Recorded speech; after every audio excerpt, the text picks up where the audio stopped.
Hola a todos, muy buenos días y gracias por estar acá conectados y un gusto verlos, aunque sea por acá, ¿verdad?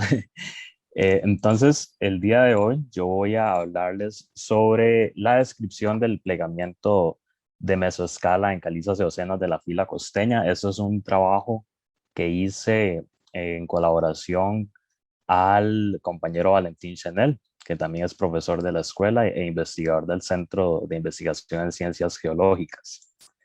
Entonces, nada más como para darles ahí un breve repaso de lo que será esta charla. Entonces voy a darles la ubicación y la geología de la zona de estudio. Voy a hablarles un poco de los pliegues de mesoscala que encontramos allí. Luego plantearles las preguntas de investigación que dirigen esta parte del proyecto, así como la metodología que seguimos para posteriormente hablarles de la descripción de los pliegues, las causas de plegamiento y ojalá pues llegar a unas cuantas conclusiones al respecto. Entonces, nuestra área de estudio es cerca de Palmar Norte, en la zona sur, en la fila costeña. Como ven acá, es en la margen norte del río Terra. Este es un mapa geológico que se actualizó con base en el mapa de don Sergio Mora. Acá realizamos un mapeo principalmente en quebradas que cortan la fila costeña, ¿verdad? De norte a sur.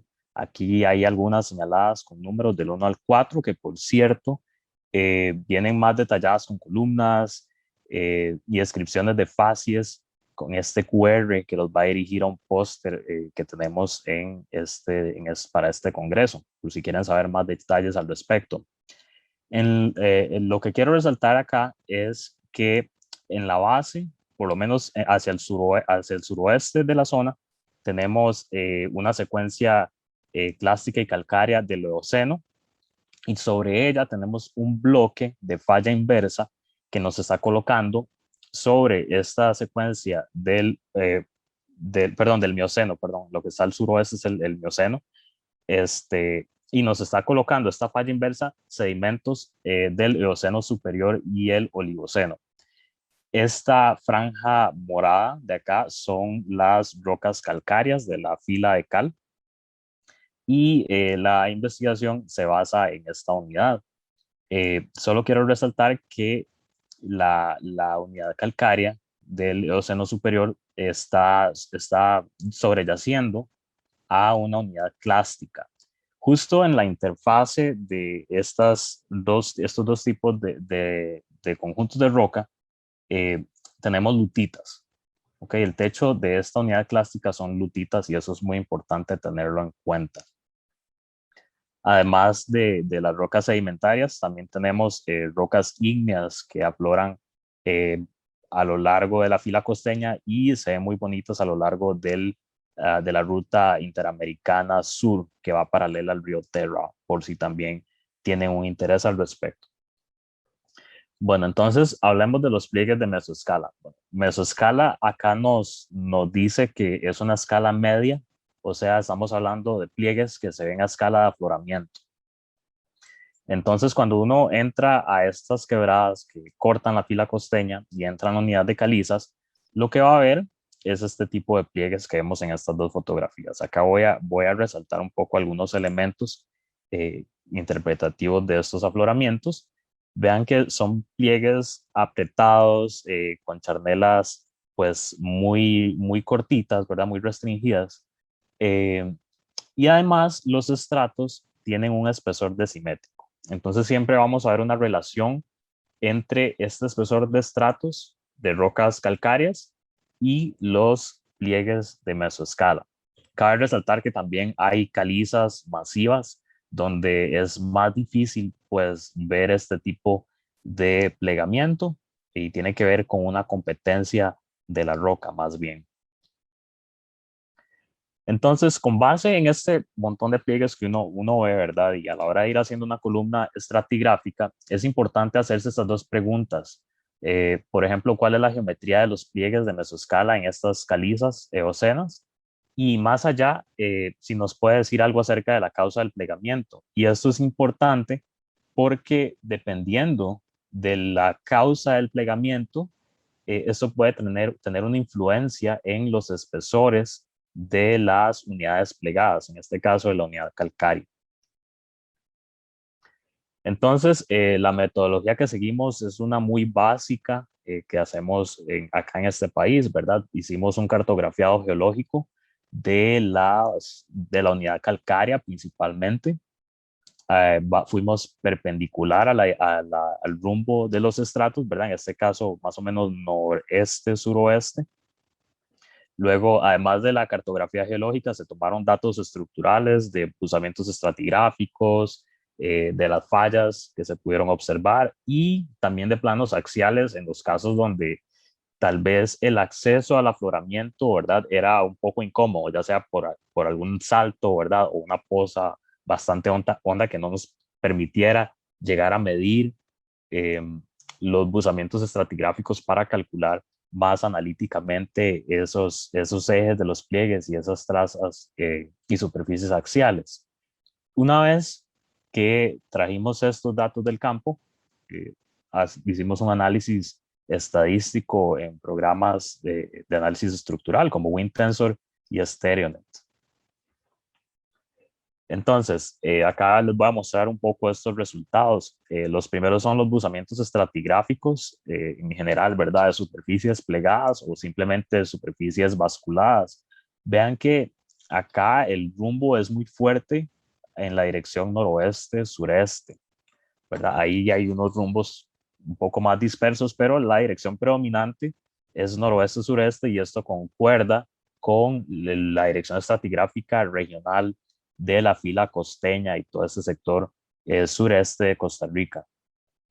Vean que los buzamientos estratigráficos varían desde muy bajo ángulo hasta muy alto ángulo.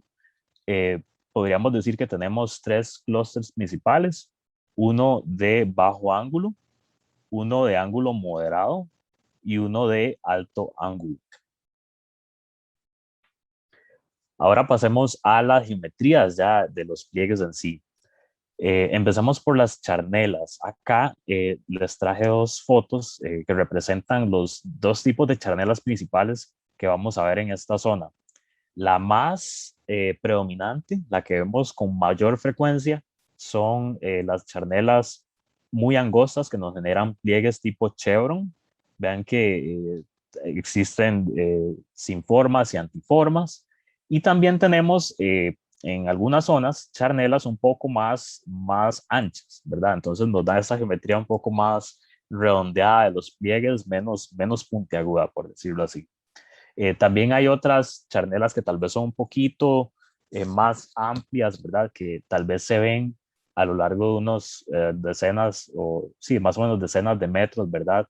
Con los cambios de buzamiento muy leves. Pero en sí los más dramáticos tienen esta geometría chevron y eso es muy característico y se ven muy bonitos a lo largo de los ríos. Luego hablemos de las trazas axiales y cómo estas pueden definirme si los pliegues son armónicos o disarmónicos. Entonces, la mayoría de pliegues muestran, muestran trazas continuas, por lo tanto son pliegues armónicos. Entonces, acá los vemos en las fotos de la derecha, ¿verdad? Vemos que podemos darle una continuidad a la traza axial, por lo menos a escala de afloramiento. Esto siempre es importante tenerlo en cuenta porque esa es una de las limitaciones de este trabajo, ¿verdad? Que se restringe a lo que podamos observar en esa escala de afloramiento.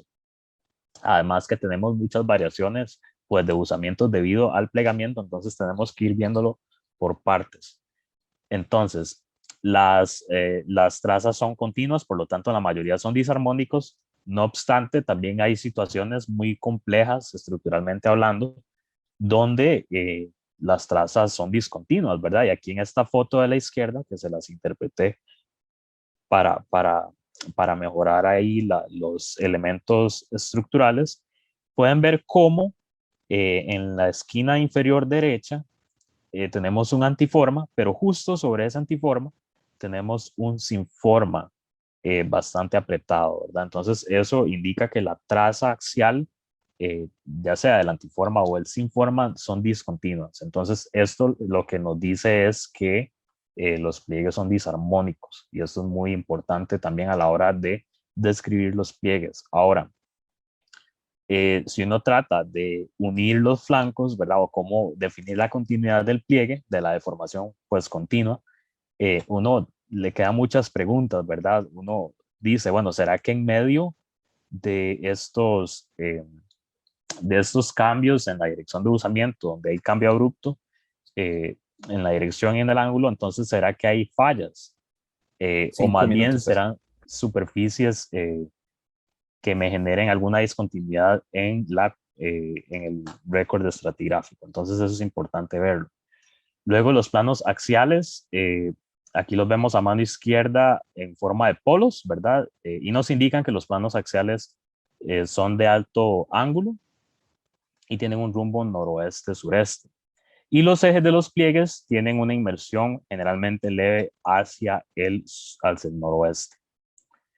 Luego acá vemos, si cruzamos la inversión del eje con el buzamiento del plano axial, vemos que el rango de estos elementos de los pliegues es bastante amplio, ¿verdad? Van de moderadamente inclinados a rectos en el caso de las superficies axiales y de moderadamente, con inversión moderada, perdón, hasta horizontales en el caso de la inversión del eje. Y en cuanto al ángulo interflanco, tenemos pues todo el rango, ¿verdad? Nada más aquí es importante destacar que los buzamientos de los planos axiales más bajos van a contener los ángulos interflancos pues más bajos también. Luego, las causas del plegamiento podemos agruparlas tal vez en dos grupos, ¿verdad? Uno es el tectonismo, que están asociados a fallamiento, por ejemplo, a flexuras de falla, propagaciones de falla, zonas de despegue. Y una característica importante es que son armónicos. Otra característica clave de esto es que van a contener estrías paralelas a la estratificación, porque se forman cuando las rocas ya están litificadas, ¿verdad? Y van a generar estrías paralelas a los estratos debido a la flexura. Y la otra opción es slumping.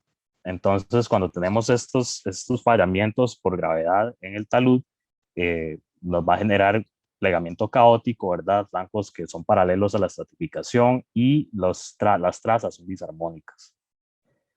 Entonces, acá tenemos un modelo del slumping, de cómo es que falla el talud. Nada más que acá en la fila costeña no tenemos estas fallas normales que vemos acá. Y además tenemos que hay una superficie de lutita que es poco competente y nos sirve como superficie de despegue. Entonces, la conclusión en general es que la geometría de los pliegues es bastante diversa, según lo que les mostré anteriormente, y muy importante es que las dos causas de plegamiento que tenemos acá son de los dos tipos, ¿verdad? Por slump y por tectonismo. Entonces esto es muy importante a la hora de mapear y de calcular secciones y así como hacer modelos estructurales. Hay que hacer esta diferencia entre ambos. Entonces, no sé si tienen alguna pregunta y muchas gracias pues por la atención. Muy bien, muchas gracias, César. Muy buenas fotografías en toda la presentación. Gracias. Vamos a ver si en el chat aparece alguna pregunta. Y si no, ¿verdad que también hay un póster relacionado con este trabajo? O Sí, hay similar. un Sí. póster, ajá. Aquí yo les puse el QR por si les da pereza ir a buscar en la lista. Entonces nada más eh, le disparan con el teléfono. Ok, genial. Bueno, muchas gracias y también pueden contactar a César y a Valentín, que son los autores de este trabajo,